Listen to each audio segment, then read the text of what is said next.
Sí, buenos días. Buenos días, profe. Ya, qué pena me fue la cámara. Listo, revisaron el material. Hoy vamos a trabajar la segunda ley de Newton. Es decir, el penúltimo módulo que está disponible. Son cuatro para esta semana. ¿La tercera ley de Newton o la Sí, profe. segunda? La segunda. La tercera. La tercera. La El segunda. video que hizo. Sí, la ¿No fue segunda el video? la segunda ya la trabajamos, ¿no? Sí, la No, tercera. no me confunde. No, no me acuerdo realmente. No, la segunda ya la tuvimos que haber trabajado. Sí, profe, que usted dijo segunda. ¿Dije segunda? Sí. Ah, perdón. Pues listo. Sí, la tercera ley de Newton. Perfecto. Este, Listo, la tercera ley de Newton y para mañana viene el video de diagrama de cuerpo libre. Realmente creo que ese módulo debería estar un poquito antes, porque se necesita desde mucho antes. Siempre que haya un plano inclinado ya es indispensable, al menos para salir de las cosas. Entonces, se va la luz, pero el problema es el internet.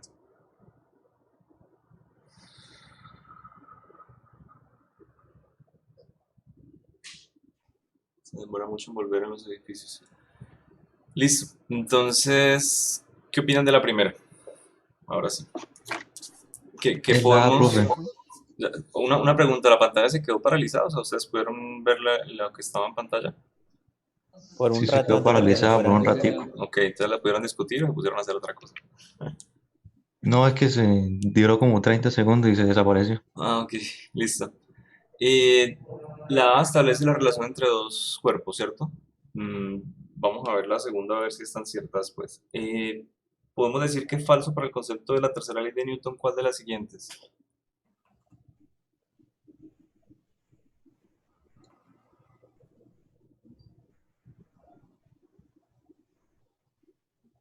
La primera, ¿no? ¿Las fuerzas se aplican en pares sobre cuerpos diferentes? ¿Esa es falsa? No, esa es verdadera. Sí, Sí, eso porque es verdad. las fuerzas siempre se aplican en pares sobre cuerpos diferentes. Ese es más o menos el resumen que podemos sacar de la tercera ley de Newton. ¿Ok? ¿Sería la C? ¿Es compatible con las otras dos leyes de Newton? No es compatible completamente. No, no me afecta para nada la tercera ley de Newton, la ley de la inercia, ni la segunda, la ley fundamental. Pues por descarte la B, ¿no? Pero se supone que eso directamente no es Sí, o sea, la sí, definición. sí sobre un sistema, o sobre un sistema más que todo, yo puedo encontrar, cuando hablo de sistema, hablo de yo veré dónde lo encierro, ¿sí? Yo veré dónde pongo mi frontera o algo por el estilo. Desde que yo incluya todos los cuerpos que interactúan, siempre debería encontrar sobre ellos fuerzas iguales, pero en dirección contraria. Lo que pasa es que aquí el problema me está señalando solamente de un cuerpo. O sea, un cuerpo no va a tener pares de fuerzas iguales, porque si las tuviera, entonces no tiene movimiento. Si siempre que yo hago una fuerza encuentro una en contra y aplica sobre mí también, entonces ¿qué pasa? No me puedo mover. O sea, la tesis de Newton no es un inconveniente para el movimiento. Es de hecho lo único que hace posible que se pueda mover una persona. ¿Ok? Porque si yo no tengo fuerza con respecto a la Tierra, entonces yo no me puedo mover con respecto a la Tierra. Si ya sea de contacto o sea fuerzas diferentes. O sea, cuando yo me muevo con respecto a la Tierra, espero una fricción. Ojo, una fricción que a mí no se me opone en el movimiento. Al contrario, es una fricción estática que debería estar cada vez que usted va a dar un paso. ¿Sí? Entre la suela del zapato y el suelo. En caso de que usted desaparezca esa fricción, entonces está en una pista de hielo, usted no se puede mover para ningún lado, a menos que utilice alguna otra ley, como conservación del momento, la cual vamos a ver más adelante. Es decir, yo cojo una maleta y la boto. Solo con el hecho de botar masa, de lanzar una masa con una velocidad, quiere decir que mi cuerpo debe salir en dirección contraria con otra masa y otra, bueno, con la masa que me queda más otra velocidad. Y yo puedo llegar y sumar esas dos ecuaciones, masa con velocidad y masa con velocidad, y tienen que ser igual a cero su cambio con respecto al tiempo. O sea que ese principio lo vamos a ver más adelante, es la tercera ley de Newton y el momento, que es de donde sacamos las leyes de Newton, sobre todo la segunda, tiene mucho que ver con movimiento. ¿De acuerdo? Ok, ¿qué me opinan de la tercera? En cualquier ejercicio que involucre la Tierra es indispensable analizar las fuerzas que se aplican sobre la Tierra. ¿Tengo que meter la Tierra sí o sí? ¿O no? Esa es la pregunta. Yo creo que no, profe. Creo que no, ¿de acuerdo? Es indispensable, ojo, es indispensable si estamos analizando la Tierra y algún otro cuerpo de masa considerable, porque ahí sí ya de pronto se puede negar a afectar el movimiento entre los dos, como el Sol o la Luna, ¿de acuerdo? Pero si metemos la Tierra con un portaaviones, por ejemplo, listo, el portaaviones acelera, tiene una fuerza gravitacional, etcétera, todo lo que usted quiera. La Tierra también. La Tierra también tiene la misma fuerza, es una fuerza gravitacional hacia el avión, tiene una aceleración y todo. Pero nos ponemos a mirar y cuánto tiempo se demora la Tierra en acercarse al avión 1 metro.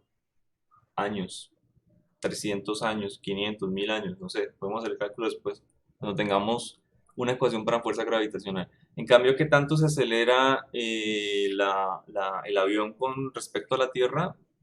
Lo suficiente para que haya un movimiento. ¿Ok? Y la aceleración que conocemos de los cuerpos con respecto a la Tierra. O sea, se mueve mucho más en 1 metro si dejamos caer un portaaviones.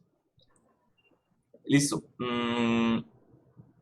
La cuarta, si yo empujo una pared, puedo concluir sin lugar a duda que yo realizo la acción y la fuerza que la pared hace sobre mí es una reacción. Falso. Realmente ese concepto es como más legendario. Es como el nombre histórico de acción y reacción, ¿sí? La tercera ley de Newton. Porque uno realmente no puede llegar a hablar sin lugar a dudas de quién hace la acción y quién hace la reacción. Todo depende de quién lo esté observando, del sistema de referencia. ¿Ok? Así que no, yo podría llegar a ponerles el caso contrario en donde la pared diga yo estaba quieta. Y fue todo lo contrario el que hubo movimiento. Listo. De ahí de hecho hay un pedacito en el video. Ok, ¿qué opinan de la primera? Una persona por argumentar el movimiento es imposible, pues cada fuerza que yo realice siempre se va a oponer una fuerza de igual magnitud, pero en sentido contrario. Argumente por qué este análisis es errado.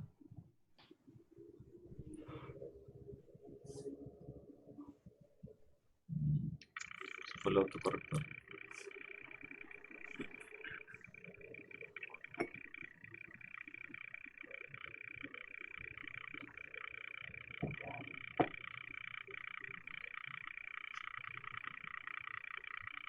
Profe, errado de casualidad no es sin H. El autocorrector. O estoy yo equivocado. No me acuerdo. El autocorrector. Va sin H. Bueno, ¿qué opinan?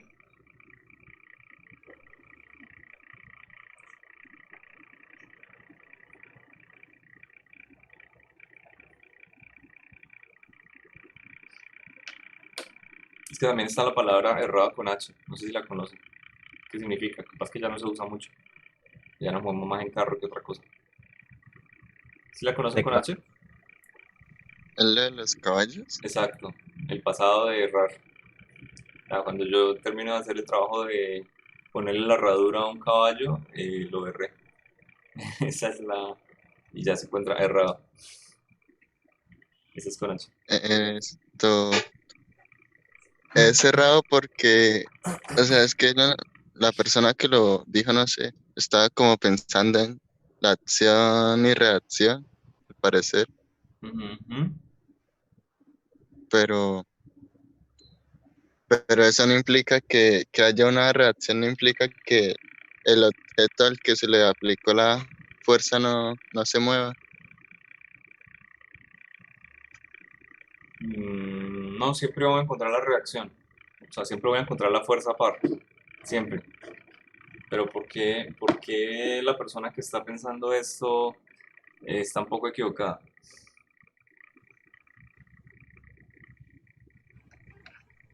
O sea, por qué es posible el movimiento si siempre hay una fuerza de igual magnitud en sentido contrario?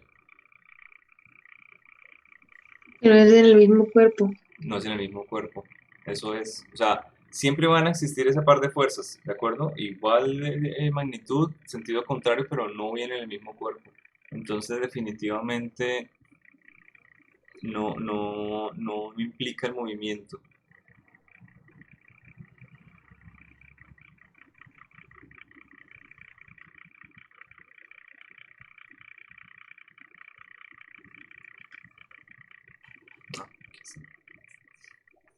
¿Listo? Hacen cuerpos completamente diferentes. Hay que cambiar esas cosas.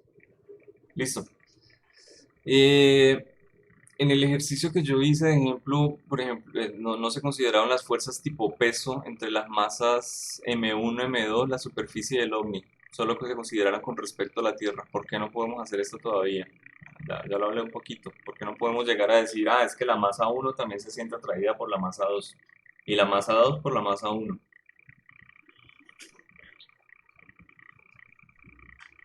¿Por qué creen que no podemos llegar a hacer ese análisis todavía?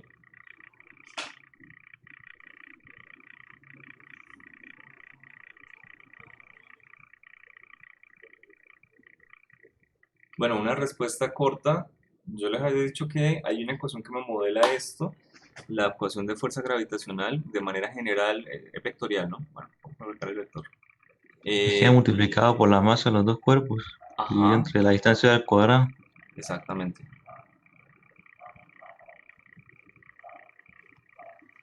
Bueno, no debí colocar la vectorial, ahora coloco mal aquí, entonces. Si no, no me deja ver. Ok, más o menos una ecuación de este tipo. Bien, me depende de G, que es una constante gravitacional universal. O sea, se ha estudiado cuerpos másicos en todo el universo conocido y parece que G sigue valiendo igual. ¿Listo? No me ha cambiado, no es algo que me...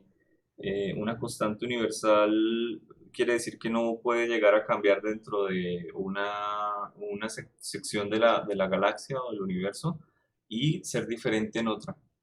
Y aunque sea diferente, de pronto encontramos un comportamiento o una ecuación variable que depende del espacio, etcétera, pero no, simplemente una constante y se ajusta muy bien. ¿Ok? Entonces, entre masas como una masa pequeña, por ejemplo, y la masa de la Tierra, esta fuerza gravitacional es grande. ¿De acuerdo? Si la divido sobre la masa de la persona, entonces me da la aceleración. Y adivinen qué aceleración me da. Simplemente G con la masa de la Tierra sobre D2, porque pues si divido sobre la masa se me va a cancelar, no depende de la masa de la persona. Pues me da la aceleración de la gravedad, 9,8 metros sobre segundo. O sea, de esta ecuación me va a salir por qué los cuerpos que se encuentran alrededor de la Tierra sienten un campo gravitacional. Eso es otro concepto. Un campo gravitacional es una región en donde usted tiene valores de gravedad para cualquier cosa que se encuentre en ese campo. Conforme usted se aleje del centro de la Tierra, aumenta ese campo, conforme usted se aleje, disminuye. Es un campo radial. O sea, es un campo que básicamente me está formando cascarones esféricos y cada cascarón más grande es una fuerza más pequeña porque la distancia aumenta. Pero todavía no la vamos a ver. Por esa ecuación no podemos considerarlo. ¿Listo? Y la segunda, aunque podamos analizarlo, ¿cuál es el resultado posible de poder analizarlo? Miren que esto solamente vamos a tener una aceleración más o menos grande, 9,8 metros sobre segundo, cuando tengamos una masa como la de la Tierra. ¿Ok? Cuando dividamos a ambos lados una masa de M1, por ejemplo. Entonces ahí tenemos una aceleración. ¿Listo? Esto se me va a cancelar. Perfecto. Si yo llego y sustituyo esto por una masa M2 que ya no es de la Tierra, sino de 50 kilogramos, adivinen cuánto me da la aceleración. Así lo ponga el D como 1 metro. O sea, me da una aceleración minúscula, minúscula, minúscula, es muy, pero muy pequeña. A esa aceleración se va a acelerar cualquier cosa, cualquier objeto que se encuentre en su campo gravitacional. Entonces, como tenemos una aceleración, podemos suponer la constante, por ejemplo, en 1 metro. ¿Ok? Entonces hacemos un cálculo después, pequeñito, para mirar cuánto se demora un cuerpo en acelerarse, cuánto se demora en moverse 1 metro. Y de nuevo, nos va a dar años de los años. Si usted se siente atraído por una persona, es por cualquier fuerza, incluso místicas, la fuerza del amor que la gente llama, pero no va a ser por la fuerza de atracción gravitacional. ¿De acuerdo? Esa fuerza es de las más débiles que hay. No sé si en algún video mostraron cuáles eran las fuerzas fundamentales de la naturaleza. La verdad no estoy seguro. Yo tampoco, profe. No, creo que no. No, creo que no. Bueno, después miramos. Listo.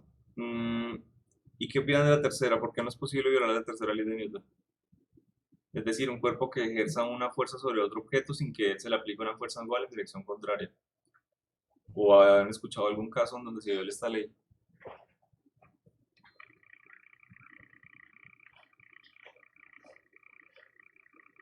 De pronto se pueda llegar a violar, a intentar hacer un sistema tal que permita crear una ley, una fuerza ficticia. O sea, pero no es violarla, es que ya no estamos en un sistema inercial. ¿De acuerdo? Poner a rotar un cuerpo. Yo, como les digo, si tengo un movimiento circular, yo siento una fuerza, nosotros la hemos visto, la hemos descrito, que es hacia el centro de la circunferencia. Ese tema lo vamos a ver después, lo de fuerzas ficticias. Entonces, como la fuerza existe hacia el centro de la circunferencia, pues tenemos nosotros una fuerza centrípeta, ¿de acuerdo?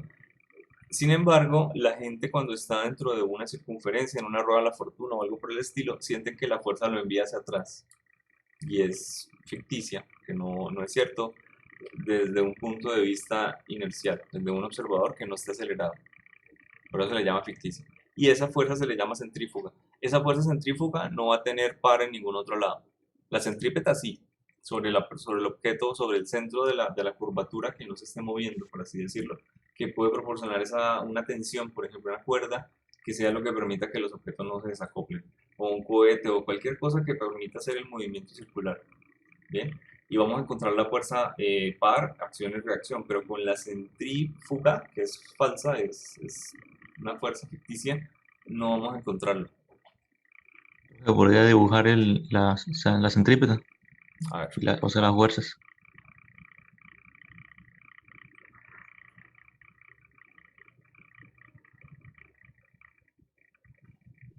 O sea, las fuerzas involucradas en lo que digo. ya. A ver, aquí tenemos un movimiento circular. ¿Listo? Más o menos así. Podemos llegar a tener aquí un objeto que sea el eje del movimiento y otro que sea el que se esté moviendo de manera circular. Podemos llegar a unir los dos objetos por medio de una cuerda. ¿Ok? O si son planetas, entonces hay una fuerza de atracción hacia el centro del planeta y el planeta del centro también tiene otra hacia afuera. O sea, hay pares de acción y reacción. En dirección de el centro podemos llegar a tener una fuerza. Ahora va a salir en otro lado.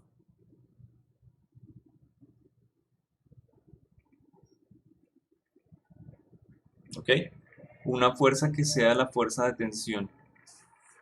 Y es básicamente la única fuerza que existe sobre él, aparte del peso, pero digamos que yo considero este movimiento en un plano horizontal. ¿Ok? Y el peso va entrando. Listo. Esa fuerza de tensión es una fuerza que va hacia el centro de la circunferencia. Por eso se le puede llegar a llamar una fuerza centrípeta. ¿Ok? O una fuerza normal a la trayectoria.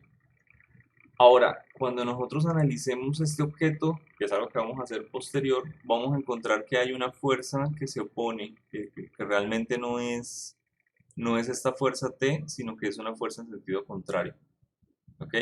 Y no es cierto. O la pueden llamar usted T' o la puede llamar fuerza centrífuga, va al revés, pero no es una fuerza real. Es real para la persona que está en ese movimiento, sí, pero no es real para nosotros que lo analizamos desde un punto de vista inercial. ¿Por qué les digo que es real para la persona? Porque si esta fuerza no existe en la Estación Espacial Internacional, los astronautas no flotan en el espacio. Siempre se estarán acelerando hacia la Tierra. ¿Ok? Pero ellos sienten la acción de esta fuerza que se genera con el movimiento circular. Profe, una pregunta, ¿y el par de reacción de la tensión de esta? ¿De cuál? De la tensión T existe aquí sobre el otro cuerpo.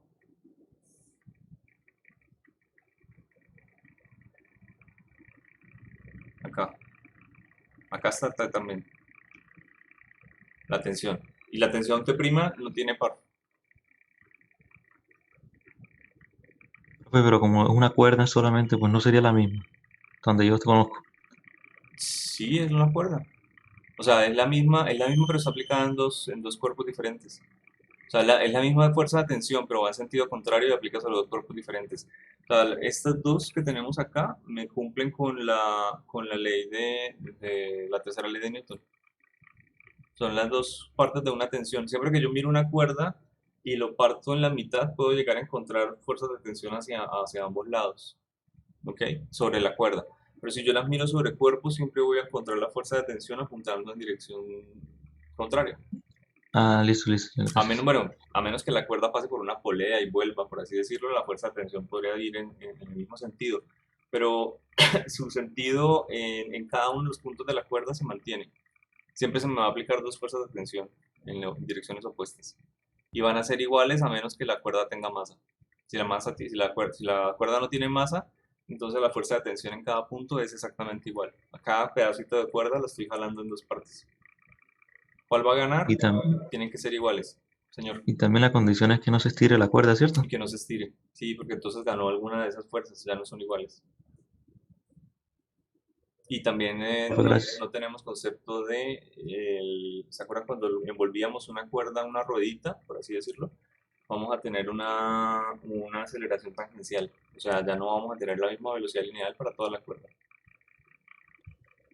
La Listo, profe. aceleración tangencial diferente. ¿Listo? Ok, este pedacito que les digo acá lo vamos a trabajar después. ¿Ok? Son fuerzas ficticias, pero son reales para la persona que está allá. Bien, hagamos de pronto un ejercicio, alcanzamos. ¿Qué opinan de este? Dos bloques están en contacto en una superficie sin fricción. Aunque este creo que ya lo hicimos en el... No, eso se los dejo a ustedes para que practiquen. Este ya lo hicimos en el video, o sea, no es difícil que ustedes lo puedan llegar a plantear. ¿Ok? Creo que no le cambié casi nada. O es el mismo, solo que con valores numéricos.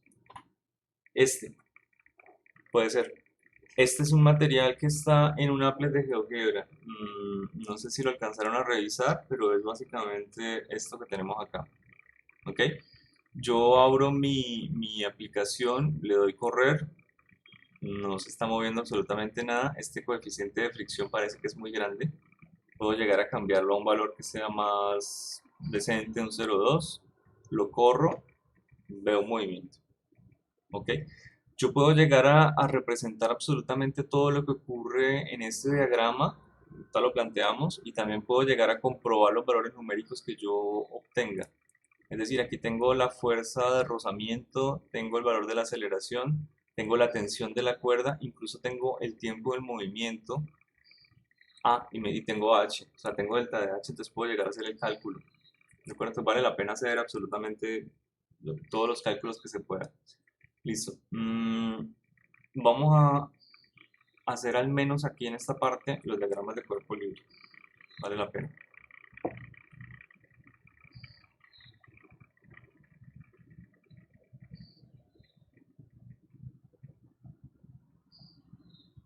Ok, para la masa 1, la masa que está al otro lado de la cuerda, ¿qué fuerzas actúan sobre ella?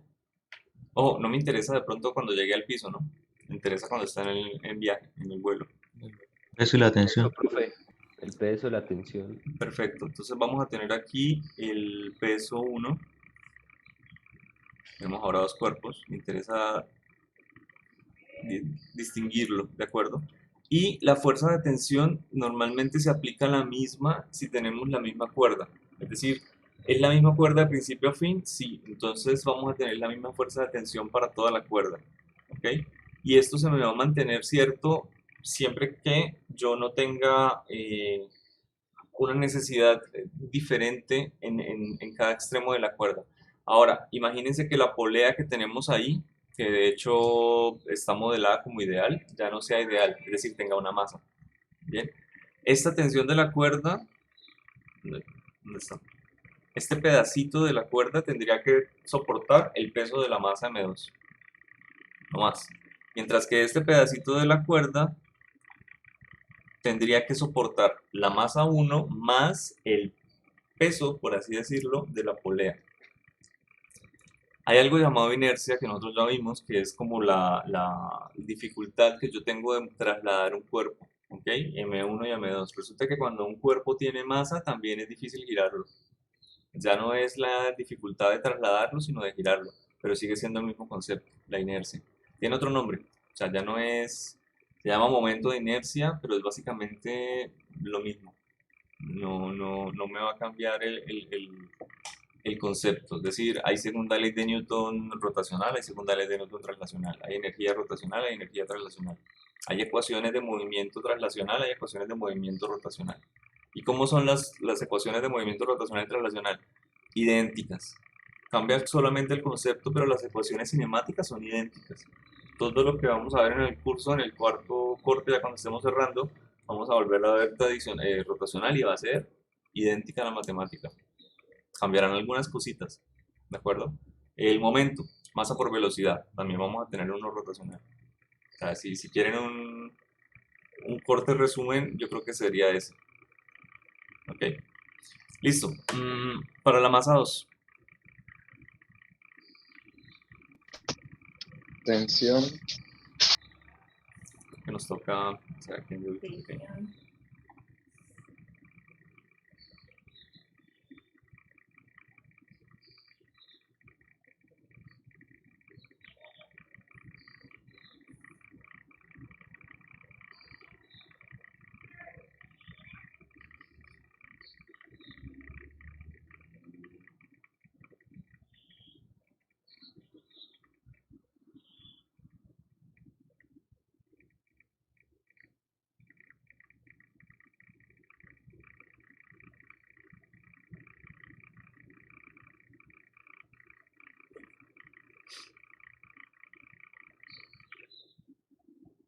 Mm,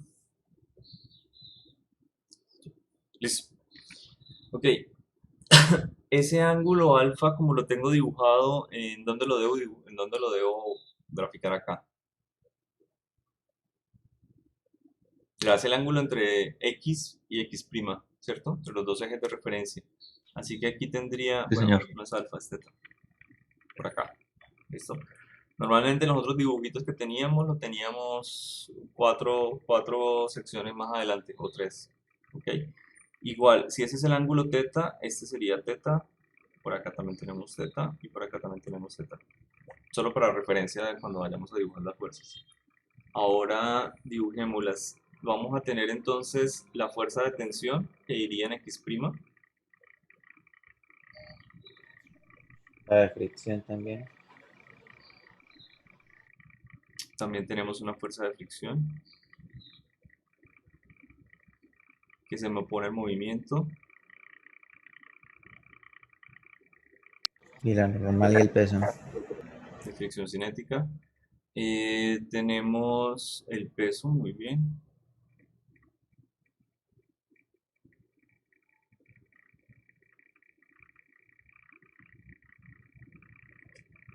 Vale. Y acá tenemos la normal. ¿Listo? Algo que yo no sé si el applet permita es qué pasa si yo elimino el coeficiente de fricción.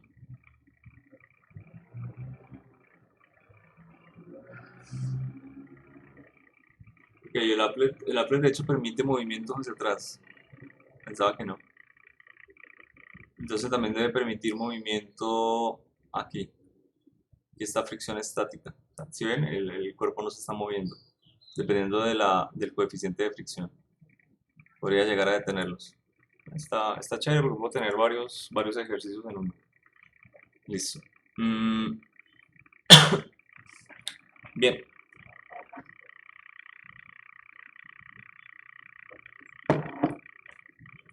¿En qué eje coordenado me valdría la pena llegar a hacer la sumatoria de fuerzas? ¿En el X o en el X y Y'? En los primas. En los primas, ok. Voy a hacer primero la sumatoria de Y para la masa M1, la cual no va a tener mayor sorpresa.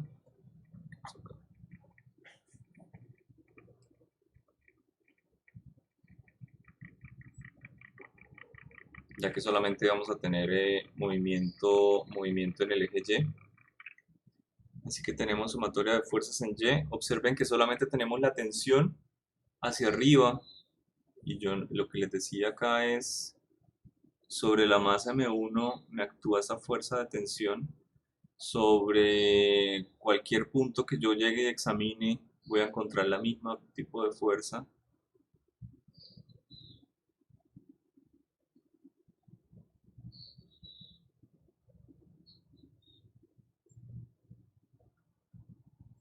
Ok, tensión, tensión, tensión. O sea, así es la tensión en cualquier punto de la cuerda.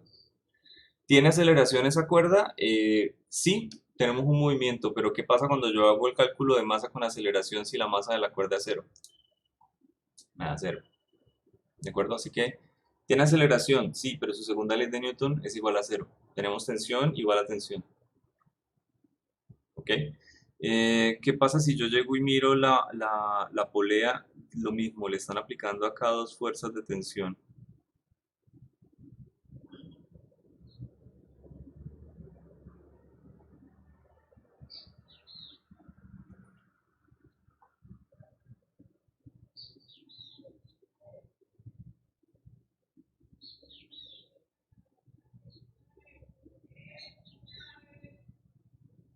¿Listo? Y si yo la aplico finalmente a la masa M2, también encuentro esa tensión. O sea, por ahora a mí no me interesa mucho preocuparme por las poleas porque son poleas ideales, ¿sí? No tienen masa. O si tienen masa, entonces la cuerda se desliza sin hacer que la polea se rote. Podría llegar a haber ejercicios en los que las poleas tienen masa, pero entonces no funcionan más sino como una superficie sin rozamiento. Las cosas se deslizan sobre ella, entonces como no hay rozamiento, es imposible que la polea llegue a rotar. O sea, que no me va a proporcionar esa inercia, esa dificultad a rotarla. Así que no me afecta el ejercicio. ¿De acuerdo? Listo. Para la masa 1, entonces vamos a tener la tensión hacia arriba menos el peso 1, que sería la masa 1 por gravedad, igual. ¿Se mueve hacia arriba o se mueve hacia abajo? Es decir, ¿cuál es la dirección vectorial de la aceleración para la masa 1? Hacia Hacia abajo, abajo. profe. O sea, Podemos decir negativo. hacia abajo, ¿no? Listo, si queremos representar un movimiento hacia abajo. Recuerden que el ejercicio, el enunciado del ejercicio, la Laplace me permite todo. Es decir, se puede mover hacia arriba. Entonces la masa M2 se puede mover en dirección menos X. O se puede quedar quieto si yo utilizo el coeficiente de fricción apropiado. ¿De acuerdo? A ver si me está perdiendo todo. Listo. Es decir, menos M1 por aceleración. Podría llegar a separarlo como aceleración 1 aceleración 2, pero como es la misma cuerda, se va a estar moviendo con la misma aceleración. Cuando tengamos más de una cuerda, vamos a encontrar aceleraciones diferentes. ¿Ok? Eso ya es otro trabajo posterior, pero vamos a encontrar aceleraciones diferentes. Aceleración 1 y aceleración 2 para cada uno de los cuerpos. Ok. Vale, puedo reescribir esto. Simplemente me va a quedar m1g menos t igual a masa 1 por aceleración. ¿Listo? Yo tengo la tensión, que es lo que me une los dos ejercicios, así que voy a estar muy pendiente de esa parte. Para la masa 2, vamos a encontrar en la sumatoria de fuerzas de Y' tenemos la normal y tenemos la componente coseno para el peso. ¿Estamos de acuerdo? Sí, profe. Listo. Entonces vamos a tener acá normal menos m2g igual a 0. No hay movimiento en el eje Y'. Vale. Aquí no la coloqué. ¿Listo? Puedo llegar acá. Ay, se me olvidó el coseno. Puedo llegar acá a despejar el valor de la normal porque lo voy a necesitar cuando quiera hallar mi coeficiente de fricción. Mi fuerza de fricción, perdón.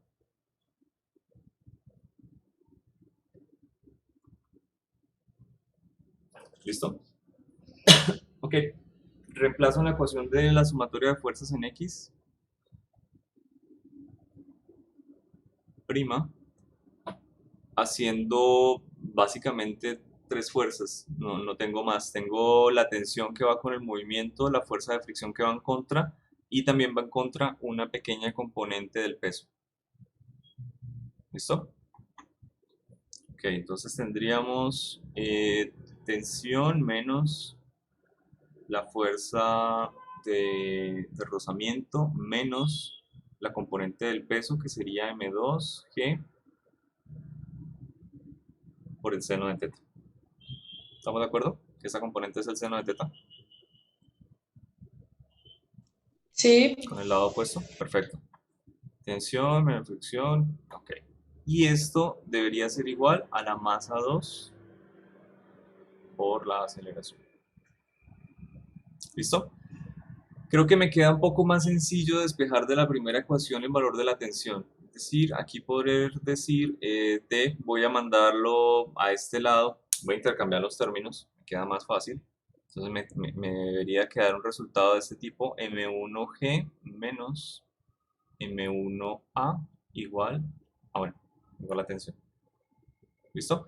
Y este resultado de la tensión, ya que es la misma fuerza para los dos cuerpos, lo puedo llegar y reemplazar en el otro. Así que este valor de la tensión lo puedo llegar a meter abajo. En la segunda, en la ecuación que quedó pendiente, me quedaría M1G menos M1A menos la fuerza de fricción cinética menos M2G seno de teta igual a M2A. ¿Ok? Lo único que me queda es reorganizar. Yo aquí quiero hallar la aceleración, así que tengo dos términos con la aceleración. Del lado izquierdo, que está acompañado con la masa 1 y al lado derecho el que está acompañado con masa 2. Como tienen signos contrarios, cuando pasen a algún lado de los dos, pues me van a quedar con el mismo signo. Me interesa que quede positivo, así que lo voy a escribir primero a la derecha.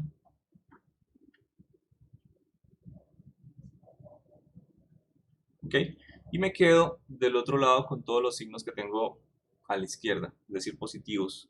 M1G positivo, estos dos siguen quedando negativos. De hecho, no he reemplazado esa fuerza de fricción, ya la he reemplazado una vez.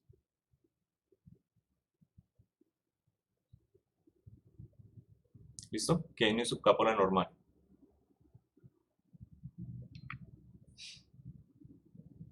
Acá tengo la normal. Acá está. Okay.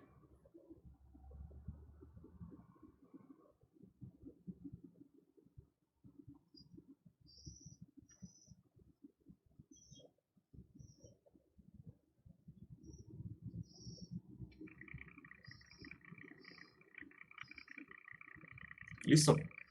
Ya, acabé el ejercicio. Aquí lo único que falta es sacar factor común de la masa M1, M2 y mandarlas a dividir al otro lado de la ecuación. Y eso es todo lo que tienen que hacer. Ok. Entonces me quedaría algo por el estilo. Tengo aceleración M1G. De hecho, G está en todo lado, ¿no? Entonces podría llegar a sacar G como factor común, porque va a estar en todas las ecuaciones. ¿De acuerdo? O sea, me quedo con puras relaciones de masa. Tengo que tener aceleración igual a aceleración. Mis relaciones de masa que están arriba se me tienen que cancelar sobre masa 1 y masa 2. Tengo masa sobre masa. Vamos a ver. M1 menos, podría llegar a colocar acá M2 y sacar factor común, ¿cierto? Porque aquí tengo menos M2 y acá también tengo menos M2. O sea, puedo llegar a tener la ecuación mucho más sencilla diciendo M1 menos M2 multiplicado por algunas cosas que son adimensionales. Adimensionales como esto, mu sub k y coseno de teta. ¿Ok? También tenemos 1, simplemente. No, mentira, seno de teta. ¿Ok? Todo eso multiplicado por g, lo voy a colocar ahorita al final. Y sobre la suma de las masas. M1 más M2, ahora sí, todo multiplicado por g. ¿Por qué hago esto? De nuevo, porque es sencillo mirar que yo tengo del lado izquierdo una aceleración y del lado derecho también debería tener otra aceleración. O sea, aceleración igual a g modulado, por algunas relaciones de masas. Básicamente tengo M1 menos M2 Y este resultado de sobre M1 más M2, ese más lo vamos a encontrar en todos los ejercicios, por no decirle absolutamente todos. Siempre tenemos abajo la sumatoria de las masas o la masa equivalente del sistema. Podemos tener 3, 4, 5 masas, vamos a ver que están sumadas. ¿Ok? A veces hay algunas masas que tienen, digamos, aquí un 3, un 6. No es que esté la masa 3 o 6 veces, sino que podemos llegar a tener un sistema de poleas que me permita que esa masa tenga, por así decirlo, 6 veces su equivalencia normal. ¿Ok? Bien. ¿Qué pasaría si el ángulo es igual a 0? Por ejemplo. ¿Qué término se me elimina de una? El del seno, ¿no? El del seno se me elimina, ¿cierto? Es decir, si el plano no está inclinado, acá no vamos a tener absolutamente ninguna contribución de seno, por lo tanto me quedaría M1 menos M2, porque esto me va a dar 1, ¿cierto? A menos M1 menos M2 por mu sub K. ¿Y qué pasa si además no tenemos la fuerza de fricción? Pues tenemos un Pues ejercicio tenemos mucho el más más. sencillo porque todos los términos de M2 se me van a cancelar. No voy a tener ninguna contribución de la masa M2, es como si no existiera. ¿Ok? ¿Cuál es la aceleración del cuerpo? M1 sobre M1 más M2. Ok, ahora, ¿de qué me depende el movimiento? Es decir, yo aquí tengo la aceleración como positiva siempre que la masa M1, esta contribución, sea mayor que esta contribución, que la masa M2 por el coeficiente de fricción más el ángulo. En teoría, cambiando o el ángulo o el coeficiente de fricción o los dos, yo podría llegar a hacer que esta aceleración cambie de signo y ahora sea negativa, ¿cierto? Es decir, si la masa M2 es muy grande, el coeficiente de fricción es muy pequeño o el ángulo es el apropiado, como un ángulo de 90 grados, por ejemplo, casi que es caída libre, yo podría hacer que el movimiento ocurra hacia atrás. Y también puedo llegar a encontrar valores para los cuales la aceleración es igual a 0. Cuando digo que la aceleración es igual a 0, básicamente no me interesan estos dos términos que tengo abajo. Lo único que me interesa es esto que tengo aquí. O sea, igualar esta relación de masas a 0. Entonces me encuentro que M1 es igual a M2 por el resto de cosas. ¿Okay? Y encuentro todas las condiciones para que se me dé movimiento de 0. O sea, hay mucho más que explorar de este ejercicio. Lo que les digo es, ya está más o menos en ecuaciones, pueden llegar a hacer algunos cálculos rápidos y comprobar acá con esta aplicación. ¿De acuerdo? Por favor, porque aquí hay mucho Profe, que ¿dónde está sacar. esa plate? En el material de apoyo, pero si quieres la Ah, coloco también en el grupo. pues mejor, más fácil. Sí, profe, pégala en el grupo, Listo, ya la coloco por más tarde. favor. Ok, bueno, me voy porque tengo clase con el otro. Qué pena la Listo, interrupción de profe, hoy. hasta luego. Chao. Listo, Listo, profe, profe, gracias. gracias. Hasta A luego. ustedes. Hasta luego. Hasta luego, hasta luego.